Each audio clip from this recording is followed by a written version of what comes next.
de travailler, d'étudier, d'échanger sur les transformations des systèmes de production et de consommation dans le cadre de l'émergence. Hier, dans la session intitulée « Planifier l'émergence », nous avons eu des discussions qu'on pourrait qualifier de byzantines sur le fait de savoir si il fallait insister sur la demande ou plutôt sur l'offre. Et le consensus n'a pas été établi, mais de l'avis général, il fallait travailler sur les deux.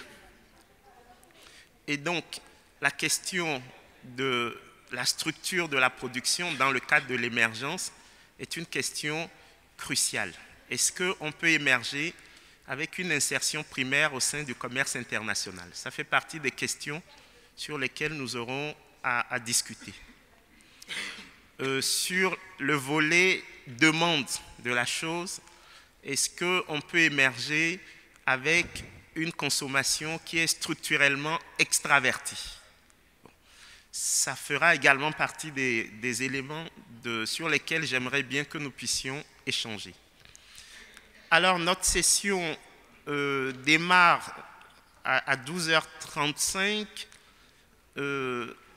À 14h20, nous sommes censés avoir terminé, mais nous ne sommes pas obligés de saturer la contrainte, donc nous pouvons arrêter un peu plus tôt s'il n'y a pas de combattants.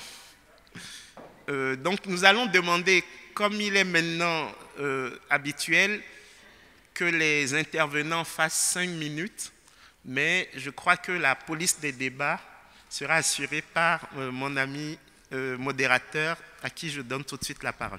Merci. Merci, Président. Je crois que nous avons le redoutable honneur d'intervenir au moment où le degré d'attention baisse un tout petit peu. Donc, nous allons essayer d'être concis et donc aller à l'essentiel. Le panel est composé donc de compétences assez complémentaires, je pense, des concepteurs de modèles de développement, des personnalités politiques, des universitaires, des banquiers. Tout cela devrait donc nous permettre une alchimie, n'est-ce pas, nous permettant, n'est-ce pas, de sortir donc de nos échanges avec des pistes de travail, n'est-ce pas, pour véritablement asseoir le rôle de nos secteurs productifs, n'est-ce pas, dans le concert donc économique mondial. Donc peut-être je vais passer la parole donc d'abord donc au professeur, puisque commençant par la gauche, hein, au professeur Zaka, pour nous délivrer un peu donc ses premiers sentiments. Donc, professeur, on va essayer de tenir dans un volume de 5 minutes, étant entendu que donc après donc avoir entendu les différents panélistes, nous allons donc susciter des commentaires entre panélistes et ouvrir donc les débats à l'assistance, de manière à ce que, au sortir donc de nos échanges, nous puissions, n'est-ce pas, apporter donc ce qui est essentiel, n'est-ce pas, effectivement, pour répondre à la problématique qui nous est soumise donc ce matin. Professeur, je vous passe la parole. Je crois que vous avez un micro. Donc 5 minutes. Top chrono. Bien, merci, monsieur le modérateur, merci, monsieur le président. Il m'a été demandé d'exposer sur la place des stratégies de compétitivité et des IDE dans le processus d'émergence. Quels enseignements pour le Congo-Brazzaville? Alors, je précise tout de suite que les IDE dont il est question ici sont ceux qui émanent des pays émergents. Donc nous voulons, par rapport à la question, essayer d'interroger le plan Congo émergent 2025, Congo émergent 2025, qui pose la problématique de l'émergence du Congo-Brazzaville à cet horizon, fort de ses récentes performances économiques en matière de croissance, d'attractivité et de diversification des partenariats commerciaux et industriels avec notamment les pays émergents. Donc, le plan Congo émergent 2025 s'inscrit dans une logique également sous-régionale, puisque au niveau de la CEMAC, on parle également d'une CEMAC émergente à l'horizon 2025. Alors, je pense qu'effectivement, comme on l'a dit hier et ce matin, l'état développementaliste est nécessaire, il doit incarner donc leadership transformationnel, et il est tout à fait normal que cet état développeur ou développementaliste, à travers une planification stratégique et des objectifs ambitieux, notamment en matière d'industrialisation. Nous pensons pour notre part qu'il n'y a pas d'émergence sans diversification de la base productive, et cette diversification de la base productive passe nécessairement par l'industrialisation, y compris à travers la valorisation des matières premières locales, qu'il s'agisse d'un processus d'import ou de promotion des exportations, et un processus d'industrialisation tourné également vers le marché aussi bien étranger que local ou régional. Et s'agissant du Congo, les ambitions du PND 2012-2016 ont été de faire passer la part du PIB manufacturier de 4% à l'heure actuelle à 15% en 2016, puis 30% en 2020. Et pour cela, le Congo s'est donné un plan stratégique qui comprend des filières sélectionnées porteuses de croissance, notamment l'agriculture, le bois, les mines, énergie, pétrole et gaz, les services financiers, la construction, ainsi que le tourisme. Et cette industrialisation devrait être favorisée par la modernisation notamment des infrastructures, de transport, communication, d'énergie, ce qui a conduit le pays à investir plus de 50% des investissements publics dans le secteur des infrastructures. Et ces plans Congo émergent prévoient également l'inclusion sociale en modernisant autant que possible la protection sociale et en assurant la protection des groupes défavorisés à travers donc des politiques sociales. Alors, du bilan de l'industrialisation au Congo-Brazzaville, il faut dire d'abord que dans les années, il y a trois principales phases. Des années 60 au début des années 80, c'est la première période caractérisée par une politique protectionniste d'import-substitution et qui a connu les travers, à l'instar d'autres pays, liés notamment au déficit de débouchés, aux problèmes de maîtrise technologique, et malheureusement, au milieu des années 80, avec l'adoption des programmes d'ajustement structurel, le consensus de Washington a imposé plus ou moins la désindustrialisation du pays, puisque beaucoup d'entreprises du portefeuille public ont été privatisées et les offices de commercialisation de café cacao également privatisés, ce qui a fait disparaître le Congo du marché mondial de ces spéculations de culture de rente. Le Congo, donc, aujourd'hui, est resté tributaire dans sa spécialisation du pétrole, qui assure 60% du PIB, 90% des recettes d'exportation, 80% des revenus de l'État. Alors que dans les années 60-70, nous avions un secteur manufacturier de l'ordre de 10% qui contribuait à 10% au PIB. Aujourd'hui, cette contribution, disons, au début des années, en 2010, cette contribution est tombée à 4%, disons, à 4%. cette contribution du secteur manufacturier tombe à 4%. D'où le défi que j'ai évoqué tout à l'heure dans le plan Congo émergent 2025 qui voudrait porter d'abord à 15% d'ici 2016 et 30% d'ici 2030. Alors, cette politique d'industrialisation volontariste se caractérise par 3 aspects. Il y a d'abord une ouverture commerciale maîtrisée qui comprend en particulier la protection des industries nationales par rapport à la concurrence déloyale. Deuxièmement, une industrialisation volontariste qui vise également des filières qu'on a indiquées tout à l'heure et à travers des stratégies de zones économiques spéciales dont certaines ont commencé à fonctionner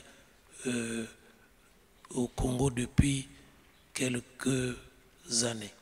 Il y a ensuite l'engagement du gouvernement à renforcer le capital humain à travers notamment en privilégiant la formation dans les sciences et les qualifications, je dirais, scientifiques et professionnelles, les sciences de l'ingénieur pour nous résumer. Alors, à la base de cette stratégie des zones économiques spéciales que le Congo veut mettre en pratique dans le cadre de sa diversification, il y a la recherche de la diversification des activités productives et des exportations, la création d'emplois, notamment dans le secteur manufacturier, et la facilitation du processus d'intégration régionale. Et bien entendu, la réduction de la pauvreté. Et dans la mise en œuvre de ces zones économiques spéciales au Congo, le gouvernement bénéficie de partenariats stratégiques, notamment de Singapour et de l'île Maurice, qui vont donc intervenir comme partenaires stratégiques, notamment pour les infrastructures. Et l'État congolais, on demande en particulier d'alléger, bien sûr, la législation fiscale et de moderniser les infrastructures. Alors, au-delà donc de l'échec constaté de la première phase d'industrialisation des années 60-70, la deuxième phase, comme on a dit, c'est celle de l'ouverture qui a été caractérisée par la désindustrialisation. Nous sommes donc entrés dans une troisième phase où l'industrialisation se voudrait être maîtrisée et avec comme un État stratège qui jouerait non seulement le rôle des incitateurs, mais interviendrait également dans certaines filières, notamment la filière énergie et les filières agroalimentaires à travers des partenariats avec les pays émergents qui sont déjà en place. Je voudrais ici citer les partenariats avec le groupe sud-africain pour l'agriculture vivrière. Je voudrais citer les partenariats avec le groupe brésilien pour la transformation du manioc, aliment de base des Congolais. Je voudrais citer le partenariat avec le groupe malaisien Atama Plantation pour la filière palmier à huile, y compris la production de produits dérivés comme les biocarburants. Professeur, si vous permettez, peut-être dans cette deuxième phase, puisque nous sommes pris par les contraintes des temps quand même, peut-être que serait souhaitable que vous focalisiez peut-être la synthèse de cette deuxième phase sur le volet touchant plus spécifiquement au thème, n'est-ce pas, de notre panel, donc, qui est donc le développement compétitif, n'est-ce pas, des secteurs productifs. Donc si vous pouvez nous donner quelques pistes de réflexion là-dessus, en guise de conclusion. Oui. Alors, en guise de conclusion, j'aimerais dire que le Congo, qui veut sortir de l'après-pétrole, doit diversifier son économie, notamment le secteur manufacturier, développer le secteur manufacturier, qui était déjà relativement important dans les années 70, mais qui a connu une désindustrialisation du fait de l'ajustement structurel. Et aujourd'hui, avec le plan national de développement, il y a des filières qui ont été ciblées, notamment la valorisation des hydrocarbures, le bois, la transformation, l'agroalimentaire, où des partenariats ont été signés avec des groupes des pays émergents qui vont contribuer donc à la transformation locale de ces matières premières et à insérer le Congo y compris dans la chaîne de valeur mondiale, faisant que, bien entendu, le Congo puisse même, sur des produits de niche, conquérir les parts de marché qu'il a perdues dans le temps.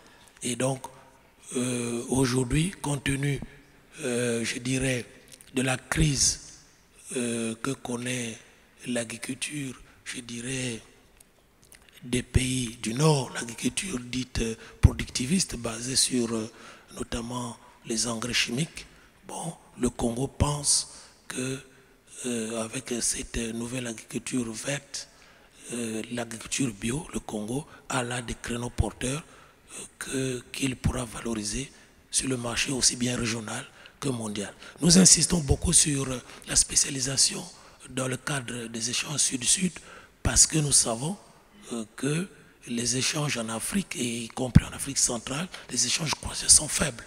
Et si les échanges croisés sont faibles, c'est surtout parce qu'il y a faible développement industriel.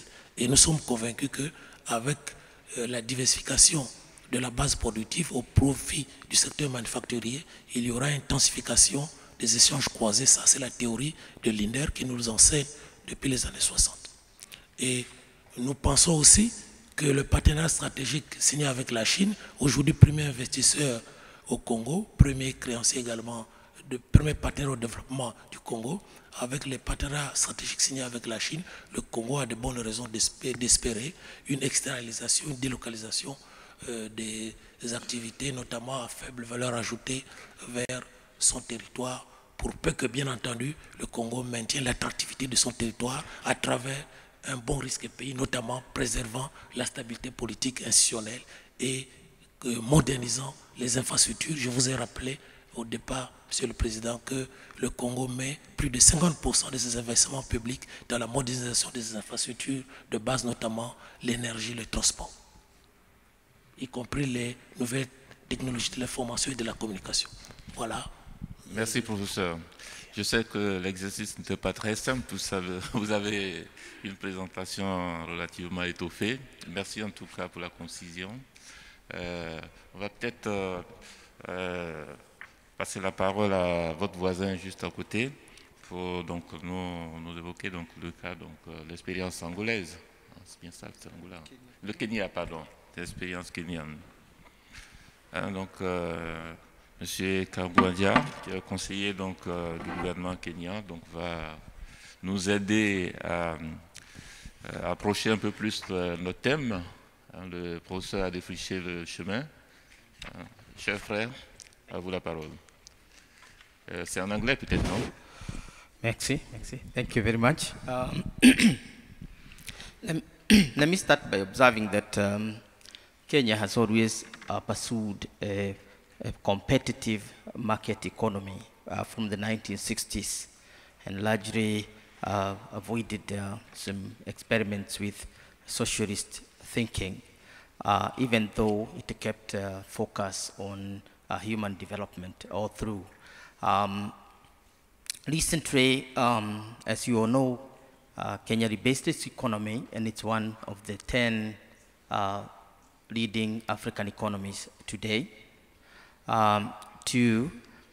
Surveys this month have shown that it's one of the fastest growing economies in the world after Singapore and China. And in a sense, the question that one wants to ask is what strategy is making Kenya so competitive in the market, in the world market or global market, and why is it whether this growth is sustainable or is it based on key pillars that are sustainable? I would track Kenya's strategy of development in three phases, which are very, very interconnected. The first phase that comes after 2002, when the first opposition government comes to power, is an emphasis on human development. And it starts with free education for all the children that enabled massive enrollment in education, expansion of the university sector to a point that it becomes accessible for those who are already working and those who are and students who are within the school system. And this enables Kenya to have perhaps one of Africa's largest per capita, human resource that is very well trained. And that human capital is basically the one on which the country is riding in its development. The second phase is Kenya's relook into the legal, constitutional, and other frameworks on which development or competitive development is going to be based. And in 2010, Kenya adopts a new revolutionary constitution. I say revolutionary because it was not a review of the existing constitution, but almost an overhaul. Three aspects of this constitution are very important, and they are the ones that are currently driving competitiveness in the country. The first element is the division of the country into 47 counties as part of devolution. And within that devolution, it's not just devolution of power and decision making, but also massive devolution of resources to the grassroots, to basically open up areas that have been left behind.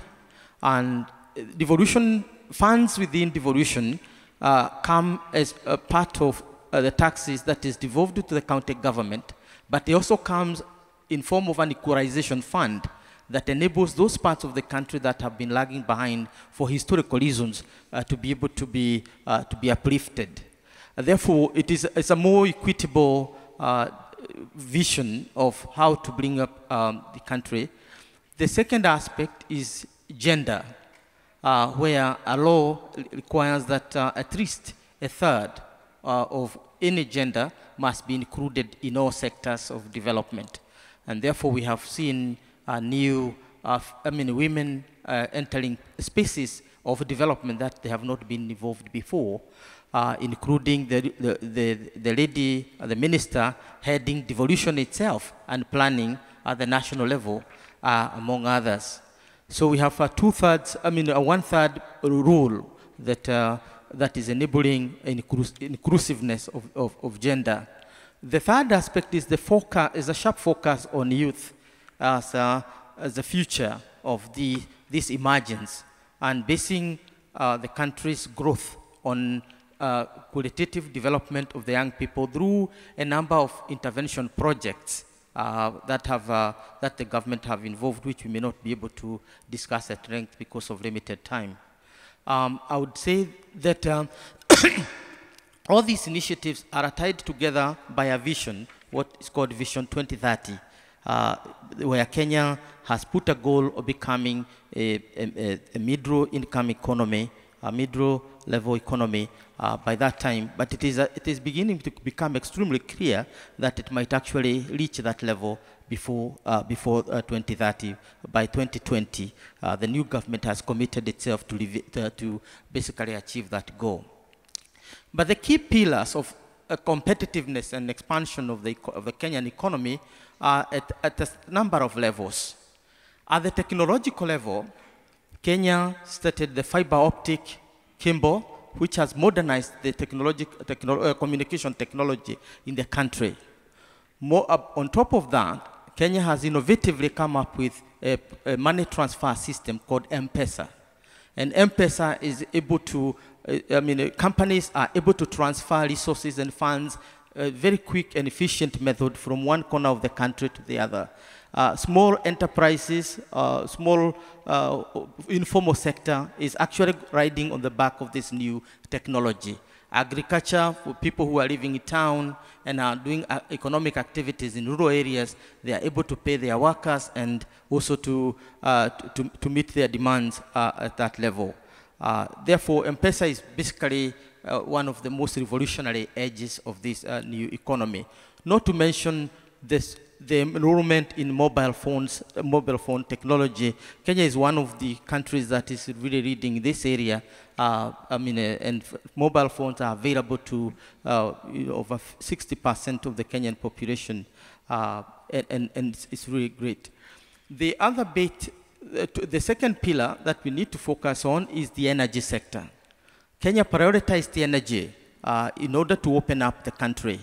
And therefore, we are beginning to see elements of rural industrialization, particularly that is the one that is dependent on energy, electricity specifically, welding, small shops, carpentry, and therefore the country gradually, that element, that part of the economy which was lagging behind is now beginning to catch up. But related to that, recently Kenya made a discovery of oil. Therefore, it is entering the oil-producing countries, and the idea is to ensure that its oil is reinvested back into the other sectors, rather than oil beginning to become the pivot on which the economy is going to revolve. Finally, I think one of the major emphasis by the past government and the new government that has come after 2013 is infrastructure.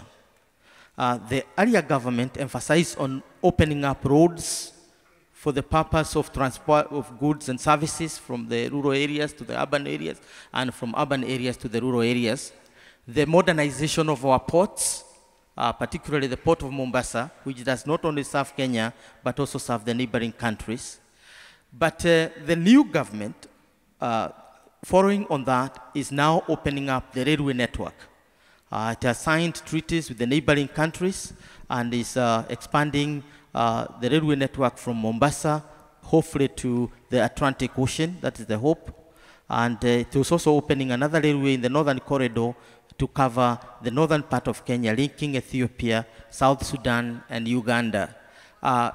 In the interest of time, let me say that infrastructure is the future of that country. But Kenya conceives itself from a strategic point as a country that is integrated to a larger region. It is not developing, on its own, but it is hoping to emerge with the other countries, the neighboring countries within the East African community, and also within the IGAD region. As a result, we are likely to see not only Kenya's emergence as a regional economic power, but also carrying along its neighbors and in a more integrated regional economy. And I think that is the future of this strategy. Thank you. Merci beaucoup, cher frère. Très intéressant. Très intéressant. Je crois que quelques pistes très pratiques sont échafaudées à travers donc, votre exposé. Je vais me retourner vers mon voisin de droite. Chers collègues, vous avez le...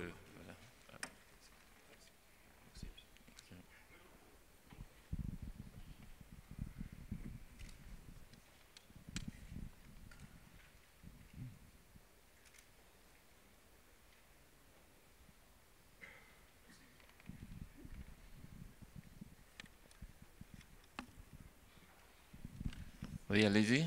Merci, Monsieur le Président. Merci, Monsieur le modérateur. En fait, nous sommes pris vraiment par le temps. Je ne sais pas si je vais pouvoir gérer très bien le temps, car effectivement, 5 minutes. Voilà, essayez de nous synthétiser tout ça. Je vais essayer, Monsieur le Président. Étant entendu que l'ensemble de votre présentation sera donc récupéré par les rapporteurs et donc versé, n'est-ce pas, dans le document final. En fait, oui, je tiens à préciser que dans le cadre des sessions parallèles, ce qui nous intéresse, c'est vraiment les discussions avec les salles. Ce ne sont pas des présentations formelles. Et c'est pour ça que nous tenons vraiment à ce que vous respectiez les 5 minutes. Et je crois qu'avec le modérateur, au-delà des 5 minutes, nous serons obligés de vous interrompre. Parce que j'ai demandé à M. Théophile Diaka, qui avait des PowerPoint, de nous faire l'économie de ces PowerPoint le parallélisme des formes nous oblige à appliquer la même chose. Merci d'avance pour votre compréhension. Très bien, Monsieur le Président. Je suis sûr que mes 5 minutes commencent à compter à partir de maintenant. Merci beaucoup. En fait, je vais parler un peu du secteur bancaire et comment est-ce qu'il peut aider aussi, n'est-ce pas, dans le processus de l'émergence de l'Afrique. Notre pays, le Sao Tomé et Principe, est un tout petit pays, bien entendu, avec un marché aussi très petit. Donc, il y a des aspects spécifiques qu'il faut tenir en compte. Notre économie est bien entendu aussi petite. Je commence par vous dire que pendant longtemps, parmi le pays, Sao Tomé et Principe était classé comme un pays à faible revenu, mais quand même, actuellement, à partir de 2011, il est déjà classé comme pays à revenu intermédiaire. Donc, ça veut dire que quand même, il y a quelques efforts et les banques ont beaucoup à voir avec ça. Entre 2001 et 2014, la croissance de l'économie était de 4,8 pour 4,9%, alors que la population a augmenté de 2,5% à peu près. C'est une bonne corrélation de force. L'économie, le moteur pourvoyeur de croissance sont essentiellement la construction, la consommation, le commerce de détail, le tourisme. Les services contribuent avec 48, près de 49% pour le PIB, l'industrie 20% et l'agriculture aussi 20%. Monsieur le Président, chers messieurs, chères mesdames, les perspectives pour 2015, c'est de la croissance du PIB de 5,6%, une baisse de déficit, et de transactions courantes et une hausse des recettes pétrolières. Quand je parle de recettes pétrolières, nous ne sommes pas en train de parler des recettes de l'exploitation du pétrole, car pour l'instant, nous sommes encore dans une phase très embryonnaire. Il n'y a que le bonus de signature qui compte pour l'instant. Puisqu'il n'y a pas d'émergence sans tenir compte de la population, et je parle un peu de la population. Donc, la population de 1970 à 2012, la population a augmenté de 104 000 personnes, 104 900 personnes, ça veut dire une fois et demie plus qu'à la date de l'indépendance qui était en 1975, 12 juillet 1975. La population est relativement jeune. De 1950 à 2013, la population de moins de 25 ans a augmenté de 10 points de pourcentage, une croissance de 200% en nombre. Il faut dire que la mortalité infantile est encore élevée chez les garçons, et plus élevée que chez les filles. Or,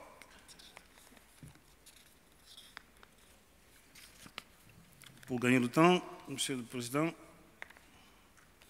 le secteur privé a un rôle très important à jouer dans l'émergence. Il est toujours embryonnaire, composé surtout des micro-économies, micro-entreprises axées sur le commerce, commerce, construction et tourisme. Il est confronté à des taux d'intérêt élevés, assez élevés, ce qui est en contrainte, n'est-ce pas, pour le développement du secteur privé. Et bien entendu, l'accès continu de ça et d'autres éléments aussi, l'accès au crédit est limité. Il y a peu de partenariats publics-privés.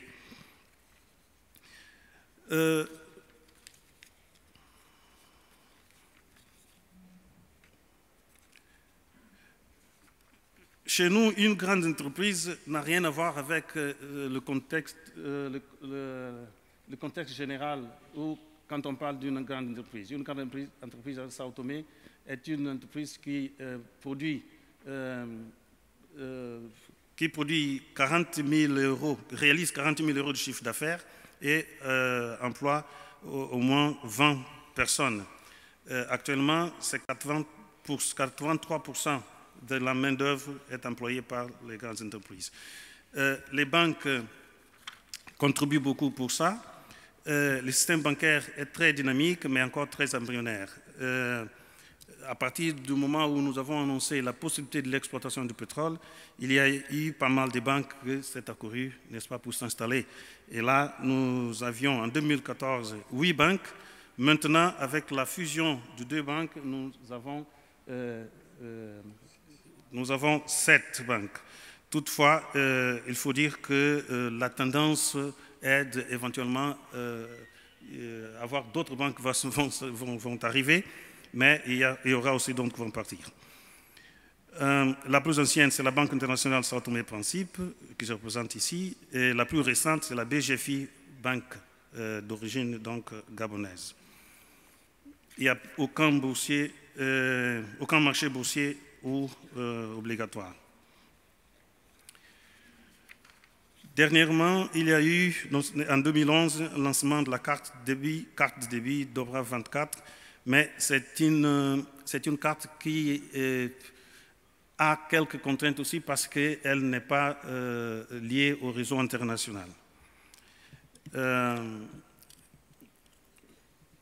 Les crédits aux opérateurs économiques sont encore limités et sont honorés, comme j'ai dit tout à l'heure, et majoritairement aux petites et moyennes entreprises, axées sur les services et le commerce.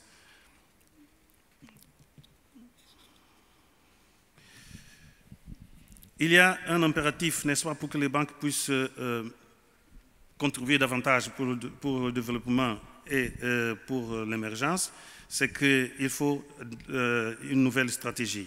Cette stratégie doit tenir compte des défis de mondialisation, de la pauvreté, la création des entreprises par les jeunes, l'orientation vers une approche d'industrialisation, protection de l'environnement surtout.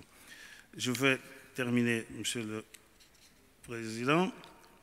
Il faut encore identifier des moteurs de croissance qui doivent diversifier l'activité économique. Et quelle est la perspective pour en finir?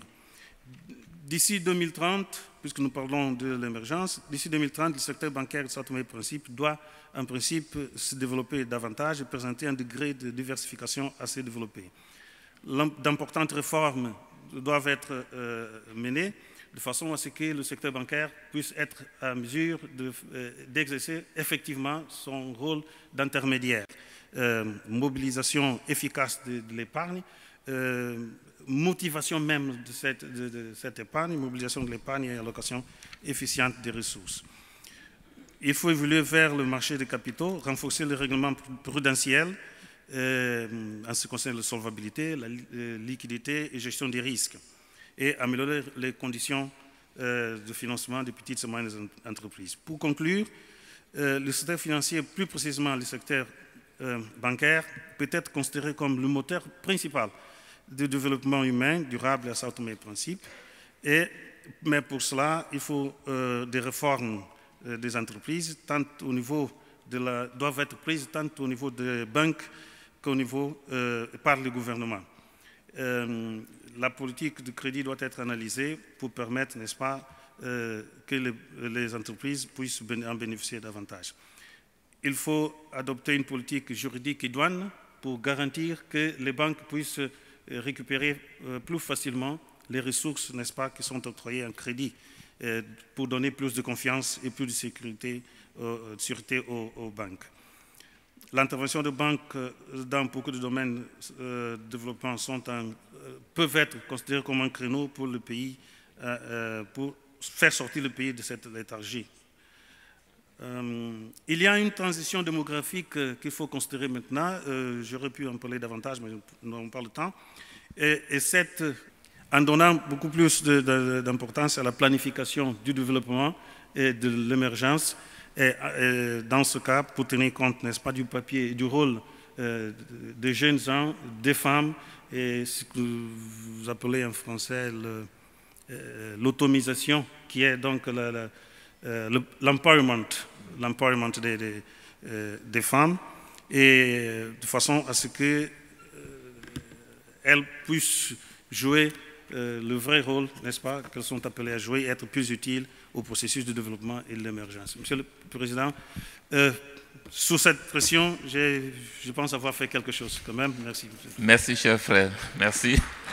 Je suis désolé, désolé de vous avoir un peu brusqué, mais rassurez-vous, toute votre documentation va être versée, n'est-ce pas, dans les dossiers donc, de ce forum.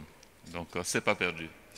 On aura tout à l'heure, donc à l'occasion des échanges, vous aurez l'opportunité, n'est-ce pas, de revenir sur certains points que vous auriez souhaité développer. Très bien. Merci à tous.